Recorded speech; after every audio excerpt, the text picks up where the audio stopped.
സമീപ വർഷങ്ങളിൽ മലയാള സിനിമകൾ ഓരോന്നും സിനിമാ ആസ്വാദകരെ ഞെട്ടിച്ചുകൊണ്ടിരിക്കുകയാണ്. മേക്കിങ്ങിലും പ്രമേയത്തിലും യാതൊരു വിട്ടുവീഴ്ചക്കും തയ്യാറാകാത്ത മലയാള പടങ്ങൾക്കിന്ന് ഇതര ഭാഷയിൽ നിന്നടക്കം ഒട്ടനവധി ആരാധകരാണുള്ളത്. മുൻപ് OTT വഴി മോളിവുഡ് പടങ്ങൾ കണ്ടിരുന്നവർ നേരിട്ട് തിയേറ്ററിൽ തന്നെ എത്താൻ തുടങ്ങിയിട്ടുണ്ട്. ഇവയ്ക്ക് പുറമെ ബോക്സ് ഓഫീസിലും വൻ പ്രകടനമാണ് മലയാള ചിത്രങ്ങൾ കാഴ്ചവെക്കുന്നത്.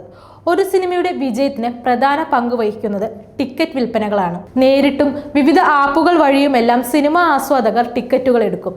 അത്തരത്തിൽ ബുക്ക് മൈ ഷോയിൽ ഏറ്റവും കൂടുതൽ ട്രെൻഡിംഗ് ആയി മാറിയ മലയാളം സിനിമകളുടെ ലിസ്റ്റ് പുറത്തു വന്നിരിക്കുകയാണ്. സൗത്ത് ഇന്ത്യൻ ബോക്സ് ഓഫീസാണ് ലിസ്റ്റ് പുറത്തുവിട്ടിരിക്കുന്നത്. ലിസ്റ്റിൽ 15 സിനിമകൾ ഉൾപ്പെട്ടിട്ടുണ്ട്. മലയാളത്തിൽ ഏറ്റവും കൂടുതൽ കളക്ഷൻ നേടിയ സിനിമകളിൽ ഒന്നായ എമ്പുരാൻ ലിസ്റ്റിലില്ല എന്നതാണ് ഏറെ ശ്രദ്ധേയമായത്. ഒപ്പം മമ്മൂട്ടിയുടെ ഒരു സിനിമയും പട്ടികയിലില്ല. മോഹൻലാൽ, ആസിഫ് അലി എന്നിവരുടെ 2 സിനിമകൾ ലിസ്റ്റിലുണ്ട്. ഇൻഡസ്ട്രി ഹിറ്റായ ലോക ചാപ്റ്റർ 1 ചന്ദ്രയാണ് 3-ാം സ്ഥാനത്ത്. 2-ാം സ്ഥാനത്ത് മഞ്ഞുമൽ ബോയ്സും 1-ാം സ്ഥാനത്ത് നസ്ലിൻ ചിത്രം പ്രേമലുവാണ്. 53 ദിവസമാണ് പ്രേമലു ബുക്ക് മൈ ഷോയിൽ ട്രെൻഡിംഗ് ആയി നിന്നത്.